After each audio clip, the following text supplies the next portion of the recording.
podcast is part of the Sports Social Podcast Network. Daniil Medvedev, Carlos Alcaraz, Iga Swiatek and Belinda Bencic. What a fine group of winners we have this week. This, though, is us. It's me, it's James Gray of iNews.co.uk and the iNewspaper. It's George Bellshaw and our resident tennis coach, Calvin Betton. And this is Tennis Unfiltered.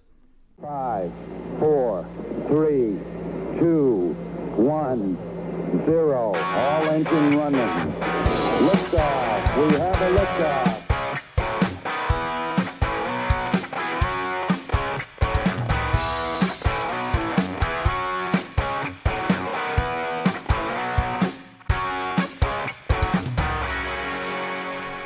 As I say, we've got loads to talk about this week, but first of all, we had to welcome back Calvin into the right time zone.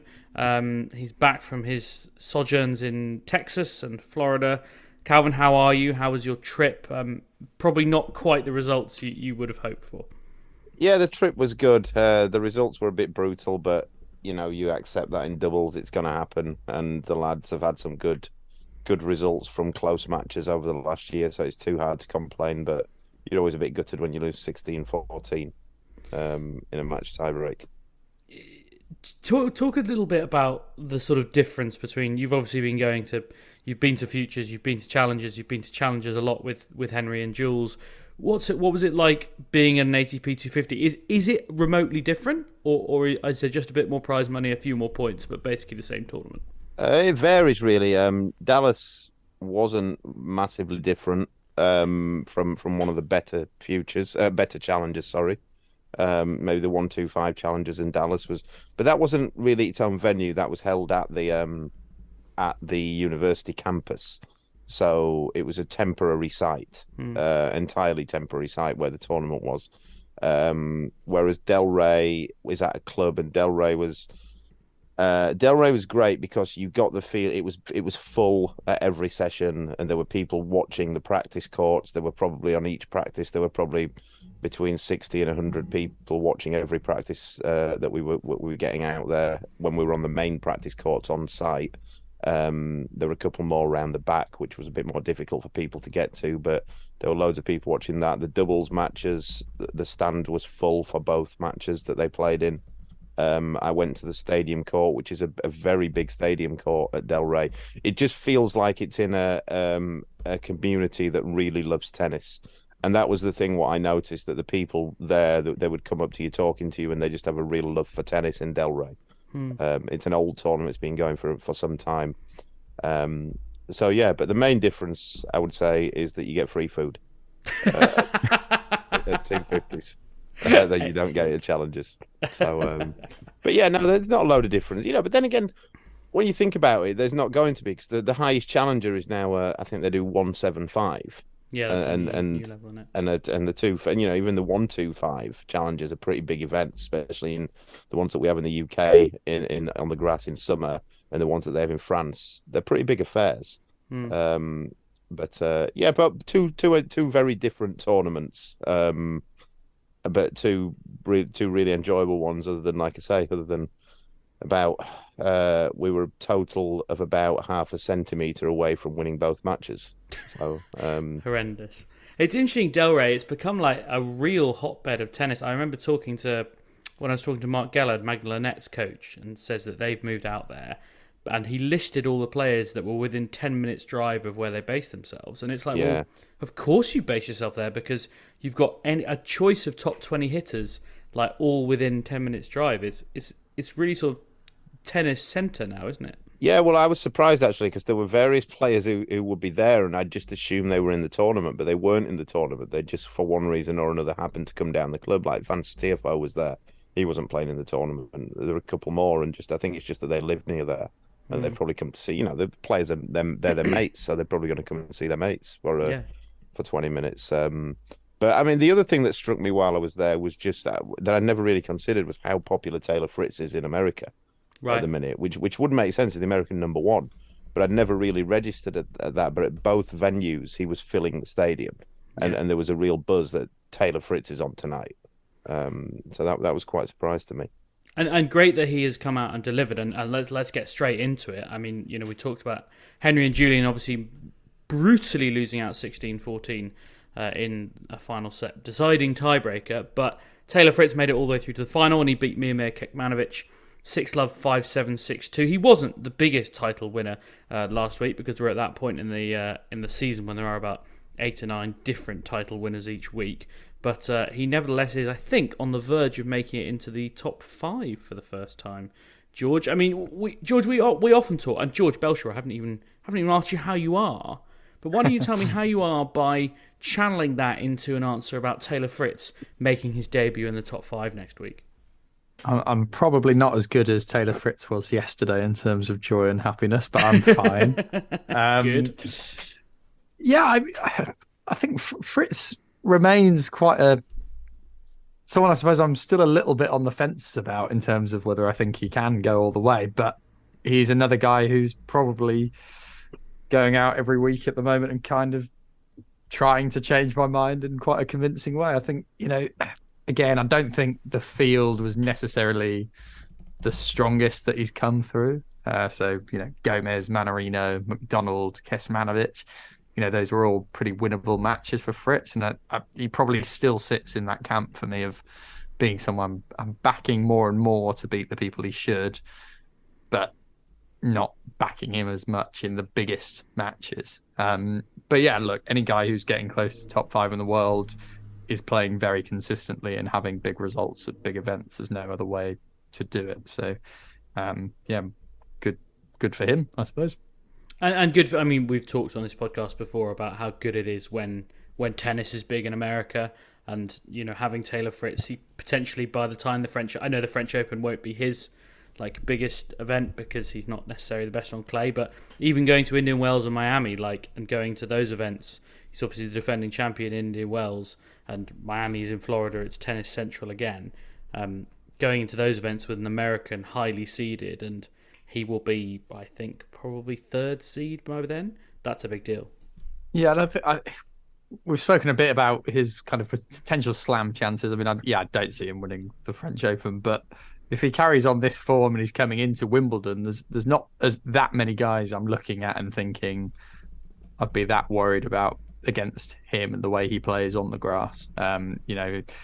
Lost to Rafa last year in a really tight 5-setter, and then Rafa obviously pulled out the semis before he played Kyrgios. But I think Fritz can definitely do some damage there if he maintains this form. So yeah, that's probably where I think his season will be make or break.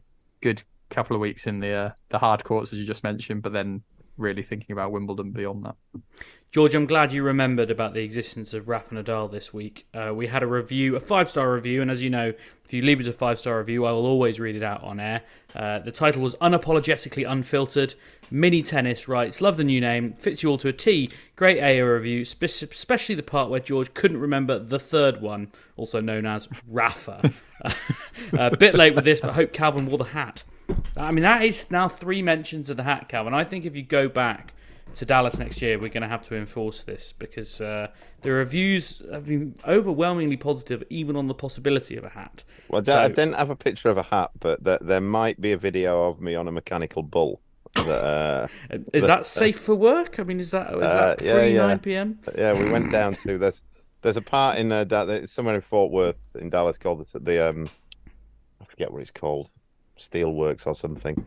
That is very much cowboy town, and there's plenty of longhorn bulls and cows, and plenty of men in cowboy boots and Stetsons, and there was a mechanical bull there that I might have gone on. Outstanding. That might be premium content. That might be paywalled for podcasts and donators, I suspect. But good. Loads going on in America this week. That much is clear. But not just in America. As I mentioned, Daniil Medvedev got back on the title trail this week. Am I right in saying he ended his wait for a top 10 win, George? He finally got one, which is not something we thought we'd be saying about Daniil Medvedev. He did it in style. He beat Davidovich Fokina, Botic van der Zandschulp, Felix Auger-Aliassime, Grigor Dimitrov, and then Yannick Sinner in the final. George, we didn't write off Daniil Medvedev a couple of weeks ago, but we have certainly, a number of occasions, questioned exactly where he is, and I appreciate that winning the 250 in Rotterdam doesn't change that opinion hugely, but that's a good field. Yeah, it's a good week, and I was kind of thinking about this earlier, really, that I've sort of been defending Medvedev a little bit without much to back it up, just more of a kind of eye test that I don't think it's as bad as some of the results have been, perhaps, or particularly at the slams. And there was a match last season him and Novak played just before he had a little injury and had to retire, and the standard in that was fantastic. This guy's not become a bad tennis player overnight. He's definitely capable of getting himself back up and about there, but confidence is an important thing, and he has clearly lost a bit of that since that really bad Nadal Australian Open final collapse, which it really was, I suppose. He should have won that match. And then Nadal beat him quite comfortably soon after, and then there was a bit of an injury problem. And he'd lost the next something like eight top 10 matches up to that point, including that kind of retirement against Djokovic. So yeah, I think this was a big week, beating Felix, beating Sinner, beating Dimitrov. They're all good, solid players. Even Davidovich Fokina is a bit of a live wire early in a draw, even if you're not sure he's going to go all the way. He does upset people fairly often in the first few rounds, and Bosic, Van der Zandschulp's had some good results over the last couple of years as well. So not a match in there that you'd take for granted, even though maybe 18 months ago you'd back Medvedev to win all those comfortably. So yeah, I think it's another really important week, and hopefully someone who can get himself really back into form for these for the Sunshine Double, because no Novak, that's a great time for him to lay down the gauntlet and say to people like Alcaraz, well, you might think you're the next big thing, but I'm still going to be kicking around here for 7 years or so, son. So you got me to deal with. Yeah, and I noticed something nice actually. Daniil Medvedev said in his speech. He said, and it reminded me of something, and it made me think about Medvedev slightly differently. He said, "My wife told me that when I was giving the speech on court, she put my daughter, who's 4 months old, in front of the TV, and she started smiling and laughing. I hope she's doing it again today." And it made me sort of think about the timeline of that. And yeah, I think his daughter was born end of October last year, and you kind of look at the ebbs and flows of Medvedev's last 12 months, and you think, well, having a kid is not easy, and being Russian at the moment is not easy, and we'll talk about reasons why and why so on. But I do wonder whether that has changed his outlook and just not been a distraction per se, Calvin, but maybe just has taken some edge away, and maybe now he's refocused again. But it's tiring having a kid, right? Yeah, it is. And it's definitely going to change things, isn't it? It's definitely going to change how things go about it. But I still think there's some way to go for him to convince us that he's, this is somebody who's been winning slams. And I think there's still some way to go. There's a difference between winning a 250 and winning a slam. And I think there's still some way to go there. But I'm still not convinced that he's going to be able to beat those guys at the top of the game again over best of 5 at the latter stage of a slam. And he's only, let's not forget, he's won one, but he's also bottled a few situations at the back ends of slams as well. So and that's scar tissue. Yeah. So I do think he probably will win another one, but I'm not as convinced as George is that he just came across a couple of players in good form and he's still playing really well. Well, he has come across another player in good form, because he's headed straight to Qatar to play in Doha, and he's got Liam Brody in the second round, which I thought would be good to note, because Liam Brody came through qualifying, having won the Challenger in Vilnius in Lithuania, I think 4 days before he had to play in qualifying in Doha, headed out to the Middle East, beat Zaid, Nicholas Basilashvili, and then Oleksiy Krutik, who I don't pretend to know, in the first round to reach the second round. I mean, Calvin, we don't talk about Liam Brody a huge amount because, he's not a top 100 player and he doesn't play in the main draw of these big events very often. But I can't imagine Daniil Medvedev would be relishing the idea of playing him, 3 games and he's just straight off a plane from Rotterdam. No, probably not. And, like you say, Brode's in really good form. Brode's is going to make a lot of balls. But in that regards, probably to be careful because Broad's a friend of mine. But in that regard, he probably Medvedev would rather play a player like that than somebody who could come and take the game away from him. Like a Basilashvili who might just turn up and have a day. I think anybody would prefer playing Basilashvili this year. Yeah, that's true enough. So I think he'd probably prefer Basilashvili to Broads, to be fair. But I think, maybe, like some floaters around there, like do a bit of pluralization here, your Stan Wawrinkas of this world. Yeah. I think that you wouldn't want to be seeing that if you're just getting off a flight from Rotterdam on a different surface and that kind of thing. But Broads will have to play a hell of a match to beat Medvedev. Yeah. Speaking of hell of matches, Andy Murray saved match points in Doha today. Another, as you said in the WhatsApp group, Calvin, another straightforward one for Murray. 4-6, 6-1, 7-6. George, before I come to you, I should say I watched the first set of this before I had to go to Screwfix and pick up some paint. But Lorenzo Sonego came out and did that thing he does sometimes where he just hits it incredibly hard and incredibly well for about 40 minutes. Yeah, I think I find it really hard to gauge with Murray matches sometimes how well the opponent's playing versus how much he's just like letting them in, I suppose. And then he seems to just suddenly turn it on when his back's against the wall, and you're kind of like, oh, could you have done that earlier? Or were you, was it the other player playing so well, or just you kind of, I don't know, feeling the moment that you can kind of rip the carpet beneath their feet or whatever. But yeah, look, it's another good win, I suppose. Interesting one next against Zverev. I think that'll be it's hard to gauge where Zverev's going to be at the moment. He didn't look any great shakes. You'd have thought so, but I don't know.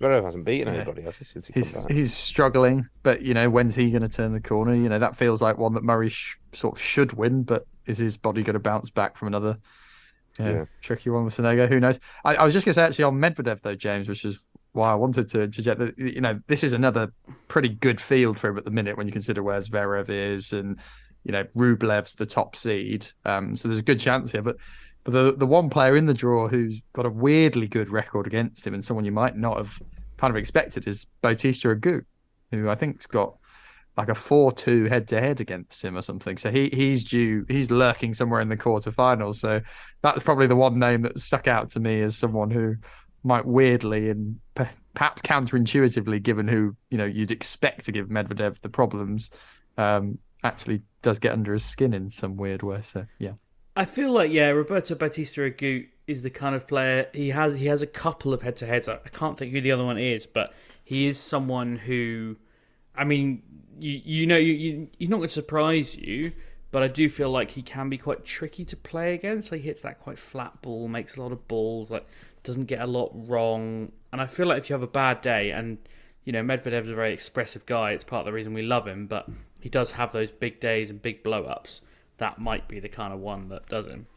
It's not a winning head-to-head, but he's had 3 wins over Djokovic, which, is pretty good. Yeah. That is good. Like, for someone like that, who you wouldn't expect to beat Djokovic because Djokovic is a better version of Bautista Agut. So for him to win that match, it feels like the odds are stacked against him every time he goes into that match. So kind of 3 out of 12 doesn't feel that bad to me for Bautista Agut. Fair enough. Just because you mentioned Novak Djokovic, George, I should just flag something up that emerged over the last day or two, which is that Novak Djokovic is back training in Belgrade. He is without strapping on this famous hamstring. He looks like he is going to play where's he? Oh, he's down for Dubai next week, I believe. And it looks like he is going to play that. But he also said slightly cryptically, a journalist turned up at one of his training sessions and asked him for an interview afterwards. And he said, no, I can't. I know everything, but I can't tell you at the moment. There's going to be a press conference. So there will be a Djokovic press conference, we understand, in Belgrade this week. One source I spoke to said it's not anything particularly special. He often does this when he's at home for an extended period of time. We also know, though, that he has applied for a special exemption to get into the US for Miami and Indian Wells because he is still unvaccinated and they still don't want to let people in who aren't unvaccinated. Those regulations will lift in the next couple of months, but not in time for Djokovic to play those tournaments. So a little piece of me wonders whether this press conference might be some sort of big broadside at the American government, but equally it might just be something quite unspectacular. But we await with interest. Let's move back. Could be retiring. You never know. That's exactly I want to retire while I'm on top. Yeah, that was it. That was precisely it. He's finally got back to world number one. He's just equalled Steffi Graf's 377 weeks all-time world number one record. And he says, no, I'm dropping the mic here. I don't feel worthy of breaking Steffi Graf's record. I request I am withdrawn from the rankings immediately. No, of course he's not going to do that. Let's move back into the realms of reality, away from the nonsense that George and I sometimes let control our brains. Carlos Alcaraz is back after going 4 months without a competitive match. He bounced back with a title. He beat Britain's own Cam Norrie in the final in Buenos Aires. He also beat Bernabé Zapata Morales, Dusan Lajovic and Laszlo Djere, some absolute clay court specialists there if ever I've seen them. Calvin, he's only dropped one set. Carlos Alcaraz is back. That's good news for everyone, isn't it? Yeah, absolutely. He's been missed at the start of the season, I think. I think now we need to see him and Djokovic in the same events, which unfortunately we're probably not going to do until the clay. To see really who is the best player in the world at the minute. I mean, as he sort of followed up Nadal doing what Nadal did in immediately coming back from injuries by coming back in 100% great match fitness, and which no one else seems to do other than Nadal and now Alcaraz. Djokovic doesn't do that. Djokovic tends to be a bit slow coming back from his layoffs. But yeah, I guess maybe there's an element of, I mean, you know, the exuberance of youth, but also that I think when we look at the timeline of it all, he missed out on the Australian Open like last minute with a late little injury that he said wasn't a big deal, and then he's obviously had like almost a full month pretty much since that. So yeah, it's more the match fitness that I find interesting. How quickly he's able to regain match fitness. Like you say, I don't think the injury was serious that he had. You know, it wasn't surgery, or it wasn't surgery, was it? No. I mean, it was like it was one of the hamstring muscles, and he named it. And he was very specific, wasn't he? Semimembrosis, I think it was. Well, why didn't he play? Why didn't he play and win the Australian Open? If he had a torn hamstring, if he was a warrior, he could have done that, couldn't he? Oh dear, we're getting ourselves into trouble already. But yes, he's back. Yeah, I just it's just impressive he can come back at full match fitness. And win title straight away. So, he could equal the number of ranking points of Novak Djokovic if he wins in Rio this week. But Djokovic, I believe, will remain world number one on count back. I was seeing Bastian Fachen on Twitter, the German journalist, saying that it'll go to count back based on who's got the most points from Grand Slams, ATP finals and Masters events. Right. Okay. And I believe that is Djokovic by 900 points. Anyway, it doesn't matter because Alcaraz probably won't win in Rio, and actually it won't make a difference to who changes world number one. So there you go.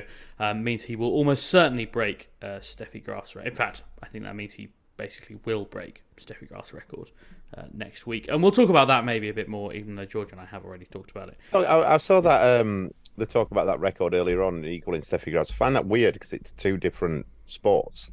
Like, they're not going up against it. It's like men's and women's sports. I don't really get why we would compare those things. Well, I suppose it's a bit like, you know, we talk about the Margaret Court record now, because it's like, well, once you've, you know, I know what you mean, but at least it's played and the sort of ranking system is the same. Like, it's the same parameters for being no, it's not. One. It's different. No, it's different. The women's ranking system is different from the men's. But it's like okay. It's not precisely the same, but it's largely the same. Like, like I think it's close enough that you could regard it as the same, and I don't think too many people would complain.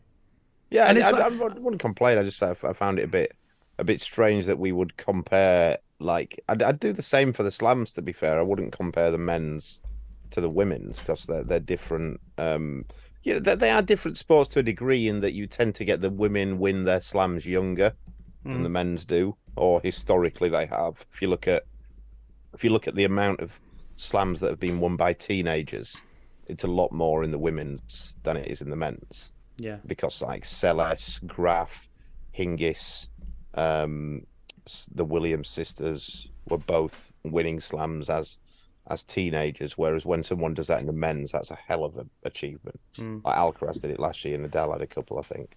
I suppose what it is as well is it's like a narrative. Like, once you go past the top man, it's like there's nothing more to say about it. It's like, oh, Djokovic extends his record. Like, that's not interesting. Yeah. Whereas if you can find someone that you're going past, I think it gives people a bit more of a handhold on the story. I mean, it's just kind of one of those things where I think it's media as much as anything else. I think we're going to talk about the GOAT debate later on anyway, aren't we? So yeah, I was just going to say on that point, I mean, one of the things people do say about the GOAT debate is, how can any of these guys be the GOAT? Because they've not passed Serena and, not passed Court. So, I think there probably is a bit of a degree where Djokovic is just thinking, well, I'll go and bloody pass them as well, shall I? Off I go.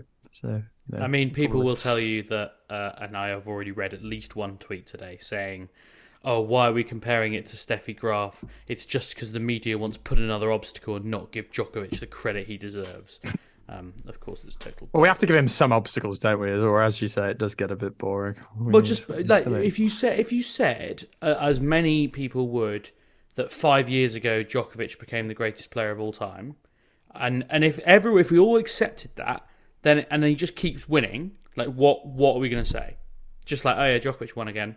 He's already the greatest player of all time though, so it really doesn't make a difference if he keeps winning.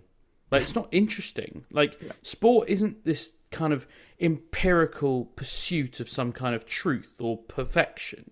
It is an entertainment mode. If you talk to some people, it's nothing but a sort of capitalist model for advertising.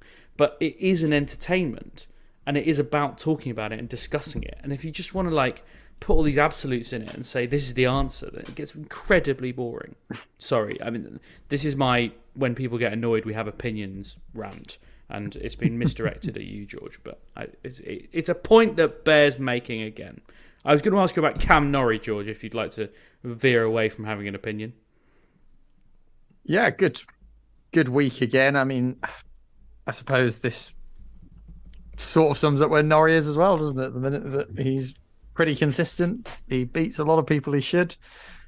Do I back him to beat anyone in a big match at the biggest events? Not that this was the biggest events, but it's just going to be tough for him to really take that final step of going to a Grand Slam final, or going even that one further and winning one of those big things.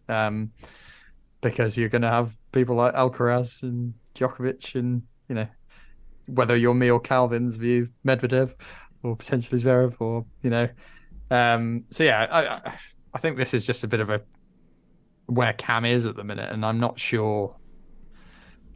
I'm worried about doubting Cam again because he has proven us wrong quite a few times, but I do think this is a hurdle too far for him in terms of closing that gap any further on the really elite of the elite. So I wouldn't use one match just a stick to beat him with, but probably a reminder that that's still the final Everest that he has talked about climbing, but I'm not convinced that can be done for him. What's the point of Cam Norrie playing? He's playing in Rio as well this week. What's the point of Cam Norrie playing these two clay court tournaments, like straight off the back of a hard court swing before two really important hard court tournaments, Calvin? I mean, is there an argument that it's not that much of a disruption to go hard hard clay Davis Cup, stay on clay for a bit, go back onto hard? I think it looks like, and I'm basing this on absolutely nothing other than what I've seen on the schedule. I think Cam's made the decision to play as much as possible.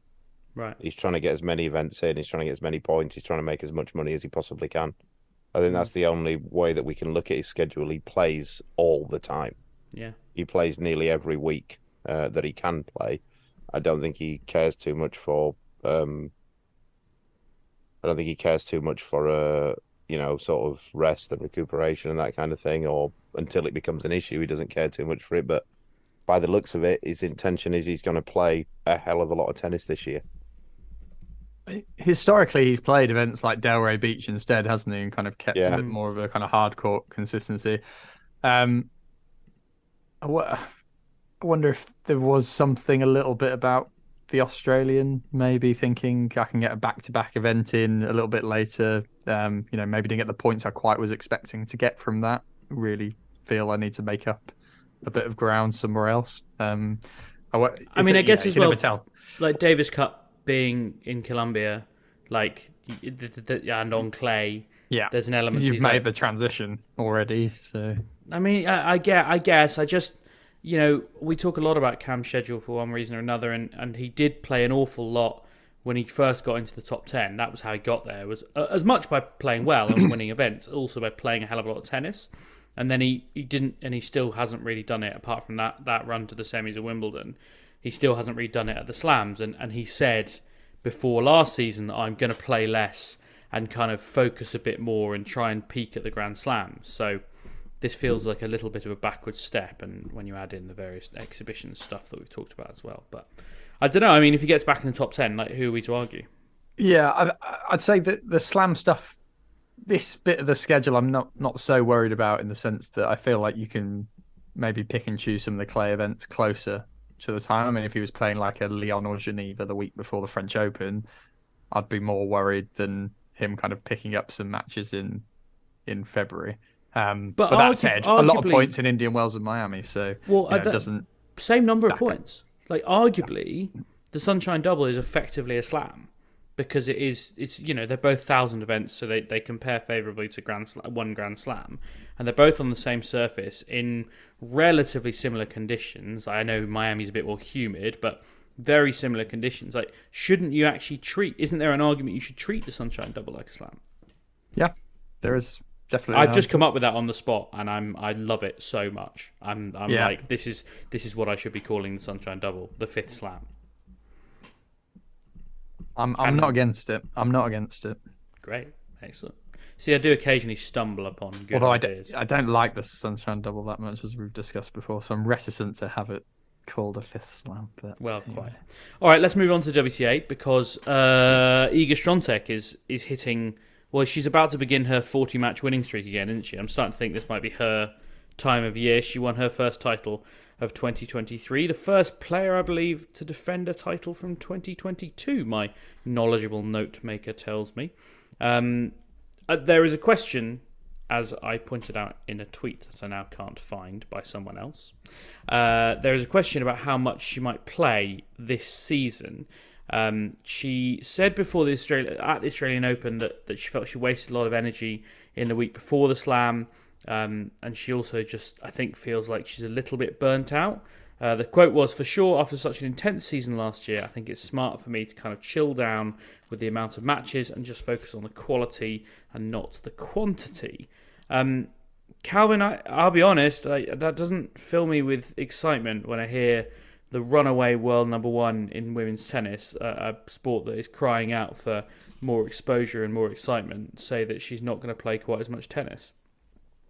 It's becoming a theme, isn't it? And that's again, we've spoke about it on the pod before. It's becoming a theme. Probably the best player in the world is currently saying she's planning on playing less tennis. The last world number one before her has retired. Maybe probably the biggest superstar in women's tennis was not enjoying playing tennis and wasn't playing much tennis, and now she's definitely not playing any tennis for the next, probably close to the next year. So yeah, it's a concern, but it's a concern that's been going on for some time. And this is what we keep saying about women's tennis, that it's not that the product itself, when everything's firing, isn't good. It's that it's not firing often enough. George, I mean, we've just talked about Cam Norrie and saying he's playing too much tennis. So in some ways we look like hypocrites by saying Iga Swiatek is wrong for saying she's going to play less. Is the problem actually here the schedule, and that there are too many tournaments, and that we need to condense the schedule or distill it a bit so that there are more occasions when the top players are all present at the same event?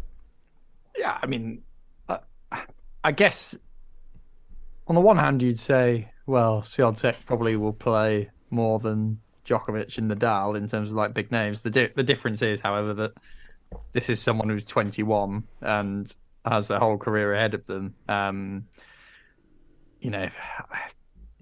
I'd love to see the numbers of Djokovic, Nadal, Murray, Federer, and how much these guys were playing at the ages up to about probably 28. To be honest, it felt like they still had fairly busy, packed schedule, far more so than a lot of the players coming through. But equally, I've heard Federer say as well that one of the most important lessons he learned was about managing his schedule, and maybe players are just trying to learn that quicker and listen to, too much to him.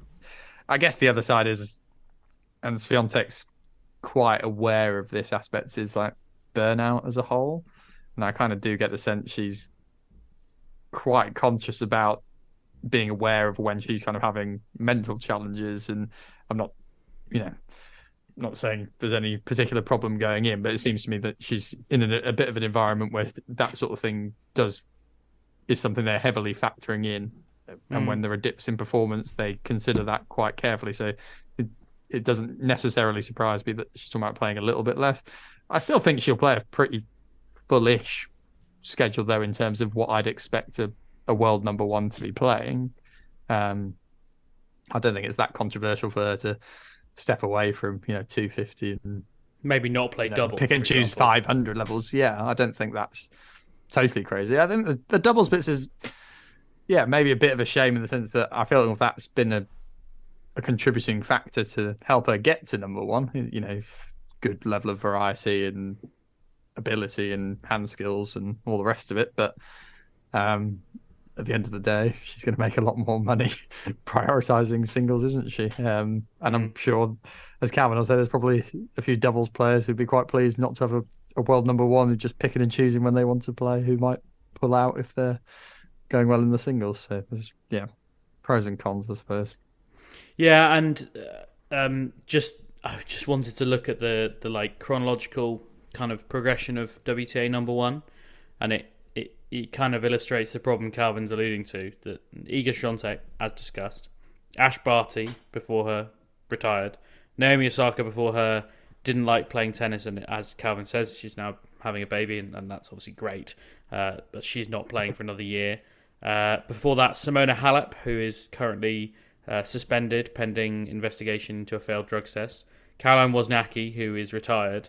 Garbina Muguruza, whose career is an absolute rollercoaster. And then we're into the realms of like Karolina Pliskova, Angie Kerber. I mean, Angie Kerber is basically the most consistent former world number one, barring Iga Swiatek now.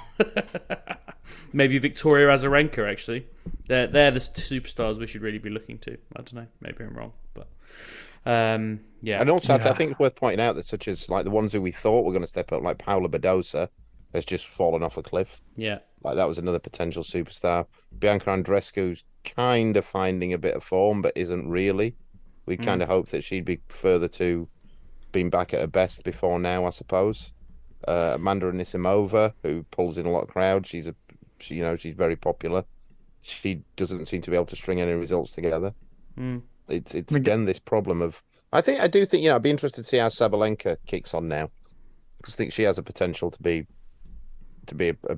quite a big star. Yeah, I think that's a really good point, actually. And she's what I was going to say about Swiatek is she's now an IMG client, which I think you might see a significant change in the kind of stuff we see Iga Swiatek doing over the next couple of months and years. She's already signed one big sponsorship deal, the exact company which I can't quite remember, but I noted it and thought, here we go. This is the IMG push. Yeah, and we've justifiably. She's right to look at that side of her career and think, why aren't I getting as much as some of these other people? How do I change my image? And at the end of the day, if you treat this as a career and a means of optimizing money, Swiatek is probably better placed putting more eggs in that basket than on the court, where she's already been pretty bloody successful and isn't comparing to other less successful people over the course of the last 12 months. I guess, from the women's tennis point as a whole, I mean, Goff has been the one we've all spoken about for a long time that we're hoping is going to push on and really challenge. And I feel she will have the staying power at the top of the game. It feels like she's been prepped for this life for a long time and in quite a good, well-settled, family life, I suppose. The question is her game going to get there? And that is, for me, the biggest worry about the current setup is that if Coco Gauff doesn't take that next step up and become this big Swiatek rival that we've all kind of been hoping for, I mean, that would be great. A 21-year-old Swiatek versus what's Gauff now, 19? I think incredibly. It feels like she's been there for years, but people know who she is. But can you've got potentially a 10-year rivalry there of two fabulous players and two good characters. That's the sort of thing we should be hoping towards, and yet, it's hard. Well, it's a shame the actual tennis matchup between those two is quite so horrific. It's bad, yeah. And this is where you get more out of having Barty and Osaka around, because across the four you'll get good matches on balance, as you did with the big four in inverted commas on the men's side. Everyone goes through peaks and troughs in rivalries, but if you've got four of you kicking around who are all pretty consistent, pretty good, and building up their profile, it's kind of less of a problem.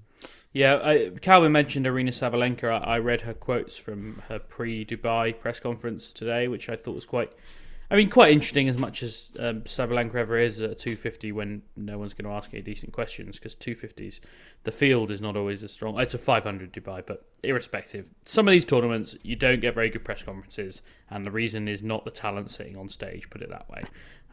That might be shade, I don't know. But anyway, it's a bit weird. She said when she won it that she was going to go home to Miami and then head to the Middle East. And then someone asked her, what did you do after the Israeli Open? She said, I came here to Dubai. And she said, yes, I was here. I suspect we're not getting the whole truth there, which is kind of an allusion to the problem that we're going to have with Aryna Sabalenka being a superstar in the game, is that she is from Belarus. That's going to cause problems going forward. It could cause problems for her even this summer. And I also think she's sort of embarrassed about wanting to go home. Like she has always avoided those questions quite adeptly, and the more she wins, the more they're going to keep coming up. And it also neatly leads me on to the story that Mike Dixon wrote in the Mail this week. The headline reading, Queens and Eastbourne under threat if ban on Russian stars not lifted. Basically making the point that after Wimbledon and the LTA barred players from Russia and Belarus last year, and with no end in sight in the war, the British game is faced with least worst scenarios. Discussions are ongoing about the choices on offer. The Mail understands one option gaining support is to say that the government, if they feel so strongly about the issue, the onus should be on them to refuse visas to enter the UK. If that is the case, the ban on Russians and Belarusians is, and if that is not the case, I should say, and the ban is rescinded, there will be a price to pay for Wimbledon in terms of public opinion. So they are somewhat stuck in the middle. But if they do ban the players again, those licenses at Queens and Eastbourne could well be removed. Now, this has been the subject of much debate when we put out our weekly call for questions. Remember, if you want to get involved, you can drop us an email, tennisunfiltered@gmail.com. You can find us on Twitter. We are we are Unfiltered Tennis, aren't we, George? Famously, for now at least. And you can find us there, or you can DM any one of us, or find us on Instagram, Tennis Unfiltered Pod, and we'll always try and get through as many of them as possible. Danny Rogers this week, regular listener and contributor, says, sorry to bang on about it, but if the Olympics decision to allow Russian athletes causes a major boycott, doesn't that impact on pressure on the AELTC and the LTA? George, how do you read this? I mean, I suppose on kind of Mike's story, I think the big challenge that Mike's kind of put across, or from his very well-sourced journalists, who he's got very good contacts in the game. But I find it interesting the kind of the two-way dynamic of this, like, court of public opinion, which, to be fair, Wimbledon has always made a lot of decisions based on that, and they can be notoriously slow at doing certain things because they're so focused on how their image is viewed, and it's a very tight run ship typically that's perhaps maybe got less tight over the last there's been big figures going like Richard Lewis, who was a very good operator, versus and this is something I've said from the start about all of this, versus the damage to British tennis long term, Wimbledon's going to be fine. It's the other events I was always shocked were involved in this in the first place. Whatever Wimbledon does, we can disagree with it till the cows come home. That's kind of the other events that have been, banning them and boycott, it's never going to end well. They don't have the pulling power against ATP and WTA, and I really worry that, for public opinion of people who just aren't really that interested in tennis, it's not going to make that big a difference to Wimbledon. That will still be a big event. People will still go there. I don't see how much they stand to lose by backing down versus like the very real damage that could happen to British tennis if all those licenses are revoked for all those tournaments. They're missing out of a Masters on Queens. I don't know. It just feels a little bit petty to me at this stage now that and they're overthinking the public opinion angle at what could come at great cost to British tennis, which ultimately, while the LTA is the people ultimately in charge, Wimbledon have a huge role in the stewardship of that. And, I'm a little bit worried about how this could end up, and I hope they do climb down. And I think Simon Briggs has done a piece today, hasn't he, about the WTA offering a kind of a halfway house, which you'll probably come on to as well. But that might be a solution. It's a real sort of carrot and stick approach from the tours at the moment. The ATP have been incredibly kind of, and maybe it represents the relative strength of their two positions. The ATP are in a strong position in the wider context of tennis. The WTA are in a financial hole, which actually makes it even more surprising that they are suggesting that they will reduce, according to Simon Briggs in the Telegraph, again, another very well-sourced journalist, suggesting they will reduce the $1 million fine they handed the LTA last year. Well, actually, it was $1 million to the LTA and the All England Club, wasn't it? Because it was $250,000 to All England and $750,000. Anyway, it's complicated reasons. But they will reduce that fine from $1 million to $500,000 retrospectively, if Russian and Belarusian players are allowed to perform at this summer's build-up events before Wimbledon, namely Nottingham, Birmingham and Eastbourne. The WTA response includes a sub-clause saying the fine would also be halved if the LTA and All England Club were found to have made, quote, appropriate efforts to resolve the problem via negotiations with the British government, which is presumably an allusion to what Mike was saying about how the British government could actually kind of overrule and sort of refuse to grant visas to these Russians and Belarusians. Calvin, you've always been quite strong on this, and I suspect your opinion hasn't changed. It's not changed at all, no. It has to be done. They have to let them play. I don't see any... Wimbledon's becoming... It's in real danger of becoming an exhibition event if they don't, because you won't have world ranking points again. They won't let them have world ranking points again if they don't let them play. And that'd be 2 years without world ranking points. Yeah. And again, as I seem to say this whenever we discuss this, the war will still be going on a year from now. Well, 18 months from now. So it won't be any different. If they don't let them in this year, I very much doubt that anything changes in the next... Sadly, I really hope I'm wrong for very obvious reasons. I very much doubt that anything changes in the next 4 to 5 years on that front.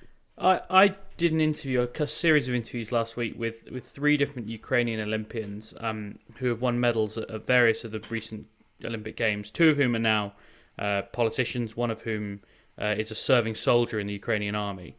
And unsurprisingly, they have very strong views on Russia, but they have very strong views on Russians and Belarusians being allowed to compete at the Olympics. Now, we weren't talking about tennis, we were talking about the Olympics, and I didn't ask them about Wimbledon, which was maybe remiss of me, but I suspect their answer would have been the same, because they are furious that the IOC are proposing to allow Russians and Belarusians to compete under the neutral flag.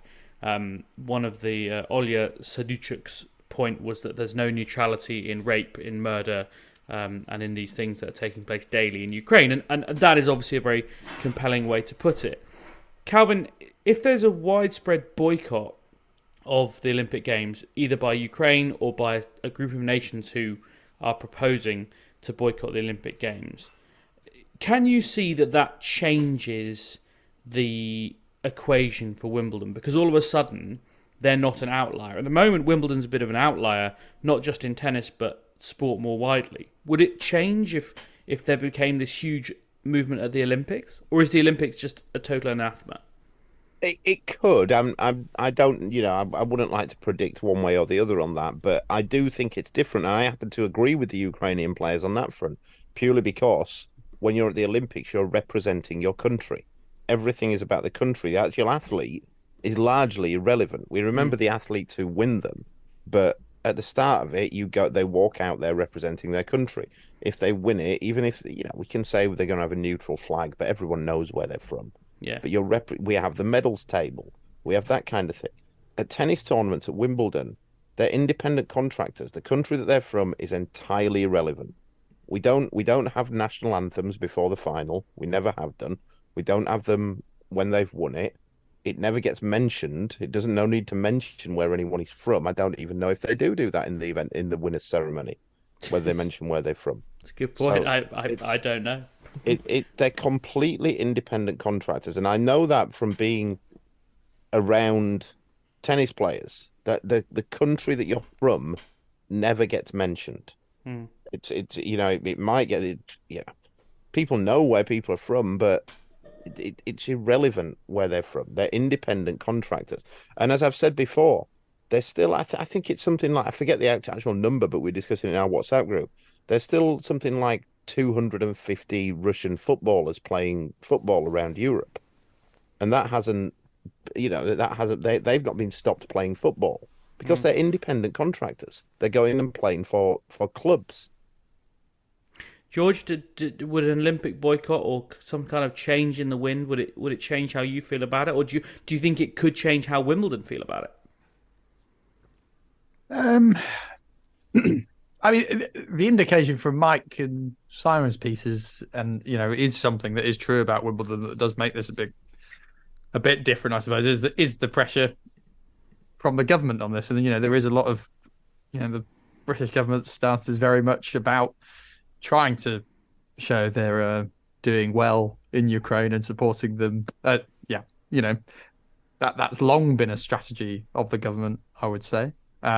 Without being privy to any conversations around it. I mean, you do work for the British government. Like, we probably should point that out, but not in any particularly political or diplomatic way. But Wimbledon and and the government are quite closely aligned, and you've seen in previous events and previous favour Wimbledon have had compared to other things that there are tight knit relationships going on there. So, it's possibly more complex from that perspective than other events. I was trying to think if there's a Russian player in the Premier League, and I couldn't think of one. I'm not sure there is at the minute. Historically, which I think would have been many, interesting dynamic, because there is very much a British thing going on here as well. I think compared to a lot of, I'm not saying other nations are interested, but it is getting a lot of, rightly getting a lot of coverage here. But there is a lot of, it feels political capital to me from the outside that's going around. I think there is either, I can't remember, I did when I looked at it, there is either one playing in League Two or I think maybe one in Scotland. Right. But I can't remember. Just on your point, George, about the British government, I spoke to a couple of sources at DCMS about this a few weeks ago, on a sort of adjacent story, and the noises that they were making, and this may well change, and this is within DCMS, which is the Department of Culture, Media and Sport. They're the people who govern sport in this country, and they are not the same as Number 10 or the Foreign Office or whoever it might be. But their kind of briefing was very much that they didn't want to be seen to be overruling Wimbledon. They didn't want to be seen to be the ones taking the decision. So the idea, and again, Mike suggested it, which means it's a possibility, but the idea from their perspective that they might, recommend that visas not be granted to these people was very unlikely. Now, that said, they're not the people who grant visas, so that could go very much over their head. And let's face it, government departments all being in lockstep is very unlikely these days because they can barely fight each other, never mind anything else. I think if you'd asked me 3 months ago what I thought was going to happen, I would say, Wimbledon will U-turn. And this was partly based on some quite good sourcing of my own. I would have said Wimbledon are pretty sure they're going to U-turn. They won't say it quite yet, but I'm pretty sure that they'll U-turn quietly and just crack on with it. But what has happened over the last, with the IOC and their intervention, what has then happened with the reaction from the Ukrainians, what happened with the Russian flags at the Australian Open. I've absolutely no doubt that will have really put the mockers on it and really, got some people at Wimbledon quite worried, going, well, crikey, what if, Daniil Medvedev, plays in the final and 5 Russian flags pop up in the crowd? And look, Wimbledon always crap themselves about flags at the best of times. It could, it's not going to be straightforward, this, is it, George? No, and again, thinking about it purely in a tennis context as well. I mean, the stuff that happened at the Australian Open, if that happened here, that really would not go down well at all, and that would turn it into a major scandalous story. It would have turned it into a national incident. Yeah, absolutely. It would be much bigger here than it was a big story here for an Australian story. But if that happened in Britain, that's a very, very, very different story for Wimbledon. There's a lot of things kind of kicking around here. I'm like you, James. I couldn't really see a situation where they wouldn't U-turn about a month ago. Now, I'm less and less sure what's going to happen. It's going to be an interesting watch. I hope they do find a solution, because I'm very worried about the context of British tennis as a whole, which I think is an underplayed aspect in this story that feels like Wimbledon versus the Russians, but actually the stuff that's happening behind the scenes, I've said from the start, is the stuff that's really valuable here, and will get hurt a lot more than Wimbledon. So, hopefully they make the right decision anyway. There's no way that would happen at Wimbledon with the security. Right? I mean, I think everybody kind of accepts that the Australian Open security was pretty lax around that time, but there'd be no one sneaking a Russian flag into Wimbledon. And also, I don't think there's also the majority, about 90% of the people in Wimbledon just don't care anyway. I think it would be hard to stop though. You shove a Russian flag down your throat. You're it's searched so extensively though.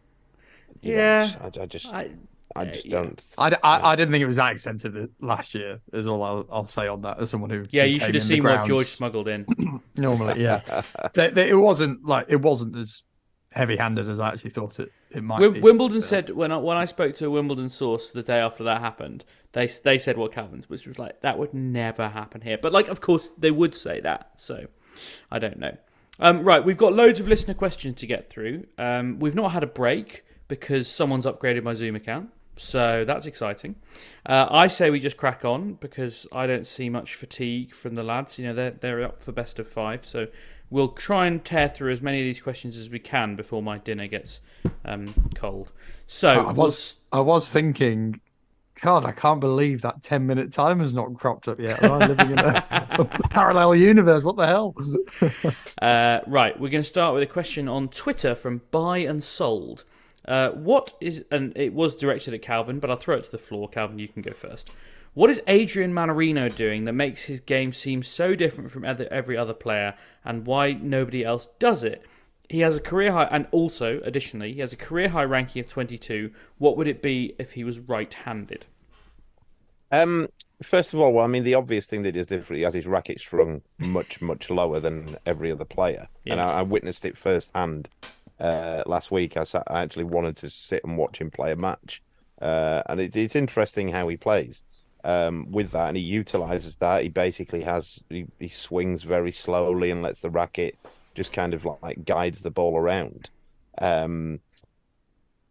I don't think he'd be as high as if he was right-handed. His lefty serve is a nightmare. He has a swinger that he can land about halfway up the service line, and it's tough for people to return. But I also don't think I still think he'd probably be top 100 if he was right-handed. I mean, what he does as well, it's not just him that does it different. The way that the French develop their players through extensive match play and a fantastic tournament structure means that players get the chance to experiment and develop themselves and find their way and how they want to play the game. So that there isn't a particular, the French tend to have good feel and touch, but there isn't a particular way of the French playing. If you think there's a sort of stereotypical way of Spaniards playing, stereotypical way of Americans playing, of Eastern Europeans playing. If you look at the different way the French play, if you look at, say, Mannarino, Monfils, I'm trying to think of someone else. Gasquet. Songa. Songa and Pair. They're 5 completely different players, but also quite unique within themselves. And what you also find with the French is because they're mostly developed through match play of just getting on the court, playing hundreds and hundreds of matches from a young age, without pressure from adults and coaches being there all the time, is that they find this different sort of style and skills within their game that is different from anywhere else. Yeah, and they are. I was just thinking about it. They've all got things about them that you can't really say about anyone else. Benoit Paire runs around his forehand so he can hit a backhand. I don't know anyone else who does that. Benoit Paire does a lot of other things that no one else does, and I'm thankful for. But it's neither here nor there. Right, George, I've got a question for you from Ian Warren on Twitter. Wazza. It's very short. Does Emma Raducanu deserve a wild card for Indian Wells? Yes. I would say so. She's a Grand Slam champion on US soil within the last 2 years. She is still, from a tournament organiser's perspective, is a massive draw. You only need to look at the Forbes list of who's attracting interest to Capital to know that. So it's a no-brainer from their side. Does she deserve it in terms of amazing tennis and, convincing her she's going to be back to the top in the meantime? Maybe not so much since the US Open, but equally, I think if a teenager's winning a Grand Slam, they deserve that little bit of belief that they probably are going to come back and do it again. So yeah, I'm more than happy that she does deserve it. I'll say the same as I always say in wildcards, James. Nobody ever deserves a wildcard. That's if you deserve to be in the tournament, you'll be in the tournament, because the tournaments are chosen by ranking merit. That's how it works. And if you've been injured, you'll have a protected ranking. So no one ever. I'd never get this debate about whether people deserve wildcards. No one ever deserves one. That's what they're there for. They're there for the tournaments. The tournaments give them for what they think will best sell the tournament. And if I'm a tournament director, every day of the week, every hour of the day, I'm giving a wild card to Emma Raducanu, because she'll sell tickets and she'll get people watching on TV. I'd give one to Andy Murray.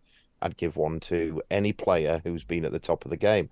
That's always how it's going to work. If a player has a complaint that someone has got a wild card in front of them, go and win some more matches. Yeah, I mean, the wild card debate is. I do fundamentally agree with Calvin for what it's worth. I think the argument for a wildcard broadly can be undermined by the use of like a protected ranking now. I think that's like a fair way for someone to get back into a tournament in pure fairness terms. The other way I do like, but is sadly abused a little bit, is if someone, and I'm thinking kind of in Wimbledon the other year, what was his name? Tim van Richthoven. That felt like a fair wild card. It was someone who'd come out of the blue a little bit, done really well on the grass, become a bit of a story. That is a nice moment for him to kind of build on that. So I can understand that. But the main one I do like is the really, really young players that people are saying, oh yeah, we think they're going to be major stars. The issue is that unfortunately a lot of nations make trade-offs with their wild cards and just pick the young talent from one nation rather than the other. But I understand why wildcards exist for the reasons Calvin said. I'm also kind of against them though as a whole, and kind of think it should just be protected rankings, and otherwise if you're not in the draw, tough. There's a thing called qualifying. Get in it, baby. I'm not against them. I think they're a good idea. I think they allow players in that wouldn't necessarily be in. If these tournaments that Indian Wells will get Raducanu in, these tournaments in Europe will get Murray in, but and it's the same way, we get the British and the LTA get a lot of stick, particularly from the media every year, for giving wildcards to British players, and now to the extent that they're terrified of them. But again, there's a reason that they're not just giving money to players and not just doing it as a favour to players. The Wimbledon on the first day, there's a lot of courts to fill, and the crowds will look. I've been there. I know people who do it. They will look and find where the Brits are playing. If they're not going to Brits, if you just don't give the Brits the wild card and give them to random players from a random country that are ranked 120 in the world, the day isn't as interesting. Yeah, and you can guarantee Court 12 on day one of Wimbledon will be louder and more interesting than Court 1, 90 and centre 99.9% of the time. Yeah, precisely. Right, let's move on to... Oh, here's a good one for you, Calvin, from Rugby Posts, another regular listener and contributor. What's the best surface to train on for overall player development? I feel like clay being slower, trickier, and bouncing higher forces you to develop more racket/ball skills, which is better overall. It's clay, yeah. Purely because it is slower. You've got to find different ways of playing. You've got to find different ways of winning points. If you only play on a fast surface all the time, the players who hit the ball hardest will win most of the time, and you won't need to develop other ways of playing. So it's clay without a doubt. So if you can't get on a clay, then slow hard courts are good. But again, with clay, you'll start developing different types of movement skills as well, and that kind of thing. And the drop shot is more effective because it grips to the clay and that kind of thing. So it's without a doubt it's clay. But again, we always have this. Why don't we have more clay courts in Britain? The climate doesn't suit it. You won't be able to play on it most of the time. At what point does that sort of kick in? Sounds like a really silly question, but like if you're a sort of medium rubbish tennis player, presumably it doesn't make too much of a difference whether you're playing on clay or hard. Like no, I'm talking right from a younger age or even from an older age. It's like up until if you get a player who can play, who is decent level, but has always played on faster courts, and a sort of 6 months on the clay will really give them more skills, and that kind of thing. So, but look, the clay, it's a surface. It's not a magic kingdom on there. You're not gonna, if you're terrible, you're not gonna go and play a couple hours on a clay and come out like playing like Adrian Mannarino. I really hope Adrian Mannarino is our new benchmark for like being a great player. George, how much has the clay and the lack of clay courts in Britain held you back in your career? Probably a lot, to be honest. More than your knee or your back or your knee, calf, maybe. Or I feel like shoulder. My game was far too built for like AstroTurf courts in the UK that no one uses anyway, and I just got. That's the worst surface for development, by the way. Yeah, I grew up playing on AstroTurf courts. AstroTurf and hard were kind of the main two I used to play on. A bit of shale as well that you sometimes get in the UK, which is a bit of fun. Good one. I used to hate the away trips to, I can't remember what the club is now. Is it Little Aston, maybe? Away on the shale at Little Aston. Ooh, you can't do it until you've done it on a cold Wednesday night at Little Aston. The bizarre thing that we've seen over the last sort of 5 to 10 years in Britain is this talk of artificial clay, which aren't artificial clay at all. They're just AstroTurf courts that are red. And they're not. That's what I've got at my club now. Yeah, I quite like it, to be fair. They keep calling them artificial clay, and it's like, it's not artificial clay whatsoever. It's the opposite of a clay court. Everything about it is the opposite of a clay court. It's just an AstroTurf court. All right, I've got a question about green clay here. Nikos I liked this one. This was my favourite question of the week. Nikos Biggs Kiropoulos. It's about scheduling. You won't be surprised to hear after George's endorsement.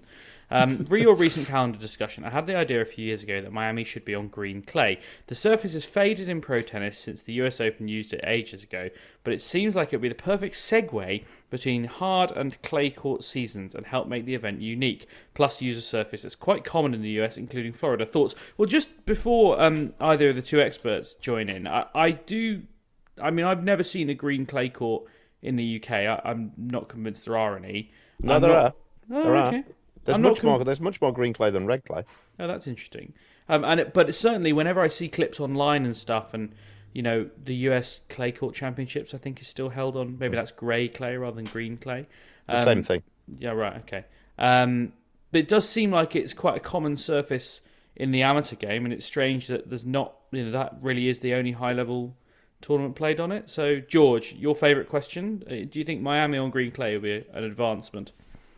Yeah. I'm pretty sure there's a WTA event on the green, isn't it, as well? There is, and I can't think what it is. Oh, Charleston. That sounds exactly it. Yeah. I mean, I was quite warm to the idea, to be honest, because the US green clay that does happen is pretty low key, not that important. I personally just enjoy any kind of fun surface change, and that seemed a vaguely sensible one in terms of slots of the calendar. I'd love, I know why people don't want to play on carpet now, but I'd love a bit of carpet coming back as well. Or why not? Let's have a wood Grand Slam. Wow. Like that. Let's mix it up. Really, really go mad. Riley Opelka rocking in, finishing career with 7 slams. Just what we need. Calvin, Miami on green clay. Any objections? No, I don't like it. I don't get what George gets on this bandwagon about Miami and Indian Wells not being the right schedule. I quite like them. I think they sit in a good place. I think they break the year up and that kind of thing. They're recognised as big tournaments. I tell you why it won't happen. I mean, it's not a great surface, green clay, James. It's really slow. It's like much slower than red clay. And especially if it gets wet, it holds water a lot more than red clay. So it becomes really, really slow. It's also ugly on the screen. It's not a great, like you said there. You've seen some grey clay. It's actually that's what green clay is. It's like a greeny grey. If you see it up front, if you see it in person, you can see why it's called green. It's not so easy to slide on it. It's so the red clay, the clay on red clay is more of a dust top dressing, or a finely ground top dressing, whereas green clay is almost like ground up pebbles. So you can slide on it, but not so easy. It's similar to red clay, but yeah, like I say, the reason why they've had it, the reason why we do have. There's less of them in this country than there used to be, but there are quite a few in this country. Again, because it holds water more than red clay does. I was just gonna say 2 points. For it to be a bandwagon, that implies other people are on this with me. I feel That's like a a good fairly point, solo crusade, Calvin. But the other one that I was going to throw into the mix that is very probably thankfully not talked about so much because this really was unpopular for a while, but the blue clay was a bit of a fun thing that happened for a while that people absolutely hated, but looked great on TV. So if there's a way of getting the blue clay back, but in a more friendly means for the players, that might be a happy medium. The blue clay of Miami has a bit of a ring to it. I actually wish more tournaments and centres would vary the colour a bit more. I think that would give each tournament a bit more identity. But you've got to be careful because, honestly, for the what TV, was it? Yeah, like last week, who had pink? I was talking to Juan Ignacio on Twitter about it, and someone had bright pink, and you could barely see the ball. And there aren't many colours where you can. No, even then we've kind of now settled though, haven't we, to like blue inner, green outer at most places. And I just think, like last week at Delray was blue, different shades of blue, like a slightly darker blue inside, and a lighter blue outside. And in Dallas it was red inner, blue outer. Right. And I thought they were, just gives the tournaments a little bit more identity, I think. All right. We've got a few more, but we are running out of time. So I'm gonna, you know what? I'm gonna leave the John McEnroe question. Besh, I'm sorry, but I lined up that one. all right, okay, all right. We've got half an hour, so Calvin's coming off the long run. Well, I've got to read out the question in full first to give him his full due. So Besh on Twitter says, bit late on this, but I got a bone to pick with Calvin. Even after winning so many slams, he still refuses to acknowledge the big three as the greatest, and his affection with John McEnroe is too much. I call it nonsense. The gap between slams is far too big to include McEnroe. In a similar theme, I do not get why people say, oh, but they used to play with a wooden racket. So what? I'm not sure Calvin's ever said this, but anyway. Everybody did. So competition was fair enough. Only thing at disadvantage for old players was science and nutrition. Far more people play tennis now than they used to. Even John McEnroe will not put himself with the big three like Calvin does. Surely you two, me and George have been called out here, George, cannot let Calvin die on that hill. It's starting to sound a bit like a quarrel, so maybe I should stop and let Calvin respond to these accusations on the pod. Still love Calvin though. The floor is yours, Mr. Betton. Right. I have a couple of factual things first that I don't think that there are more people playing tennis now than what they used to be. Either we discussed this a little bit before, either relative or raw numbers. Tennis in the 1980s, the late 70s, early to mid 80s, going through probably to the late 80s, was probably the second most popular sport in the world. and that's largely because golf and basketball, which I think are now the second and third most popular sports in the world, they weren't on TV very much, and tennis was. So that was when tennis was really at its peak. So that I think is factually wrong. I don't think I've ever mentioned the wooden rackets thing. What I'll say on McEnroe is I've never said that I think he's the greatest. I don't think he's the greatest. I think that there's very little argument that the current big three, in inverted commas, are the greatest. I said I think McEnroe is the best player, meaning that at his best, at his prime, he performed at the highest level of tennis that I've ever seen. And I think relatively, if you transformed him now into, if you transformed John McEnroe into a modern day player or transferred those guys back into his day, he would still be the best player. The levels that he reached and what he did with the game, how he sort of transformed the game with what was feasible to do with racket and ball. He turned it into an art form. The way that he hit the ball, no one ever has really played like that since. And it was not technical or anything like that. Technically, it looked weird. No one's ever served like him. He's probably the best volleyer of all time, and no one's ever tried to copy his volley purely because it was all based on skill and touch and feel.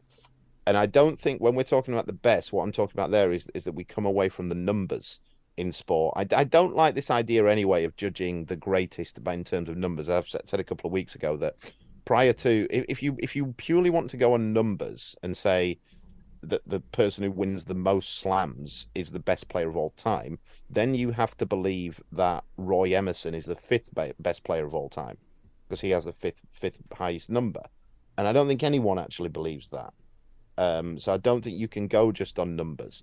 And, if we go back to art, I did a bit of research on this, that how I said McEnroe was an art form. So if you look at like Monet, I think painted 2,500 pictures.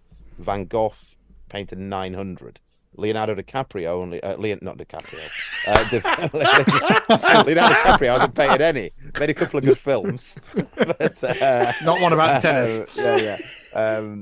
Leonardo da Vinci only painted 20 pictures, but he's probably painted the most famous picture of all time, and maybe one of the other top 10 pictures of all time. He painted the Mona Lisa and the controversial. Huge controversy, but most famous, like so celebrated. I don't think I don't like this idea of just going on numbers. It's the same as I think Lionel Messi is the greatest footballer of all time. Maybe I think he's better than Cristiano Ronaldo. I don't think he had to win this World Cup when he's probably 4 or 5 years past his best to secure him as the best player of all time. That's my position on it. So I think that John McEnroe produced the best level of tennis that we've ever seen. I don't think he's the greatest player of all time. For what it's worth, in terms of the numbers, there's 87 million people playing tennis in the world in 2021. Now, I would love someone to point me in the direction of comparative figures over the decades. I suspect these have got a lot tighter in terms of numbers over the last kind of 10 years or so, since data has become the obsession of the world. So I'm not sure we'll ever get a definitive answer, but I think as well I think going back to the popularity of it, and I guess I can vaguely remember it because I'm a bit older than you guys, but some of our older listeners maybe, when John McEnroe was playing, if he was going to be on telly, people would tune in to watch. And if you think now people talk about Kyrgios makes people watch, that was 400 times when McEnroe was playing if he was on, just because of what he could produce on the court and the other stuff that he brought as well. But that was how popular, and that it was otherworldly what was happening when John McEnroe was going to be on TV playing tennis. I'll argue with that, Besh.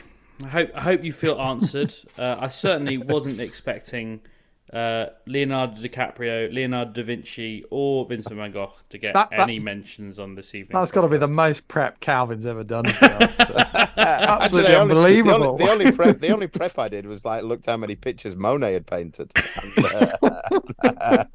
I'm surprised some of those guys painted. I looked into a few of them. They painted 30,000 pictures. Yeah, they've got to be tanking on some of those. Had too much time. 30,000. Come on. Oh, that is what a note to end on. 30,000. Claude Monet must have been tanking a bit. The Kyrgios of his day. If that's The not worth Benoit a 5-star Well, review, just proves that old geniuses tank a bit, doesn't it?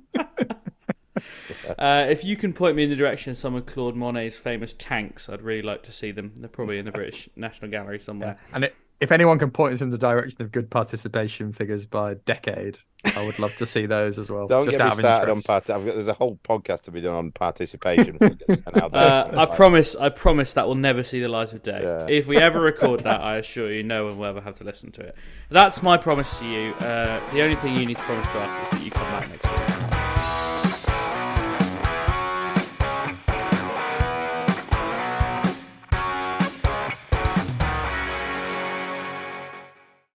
Sports Social Podcast Network.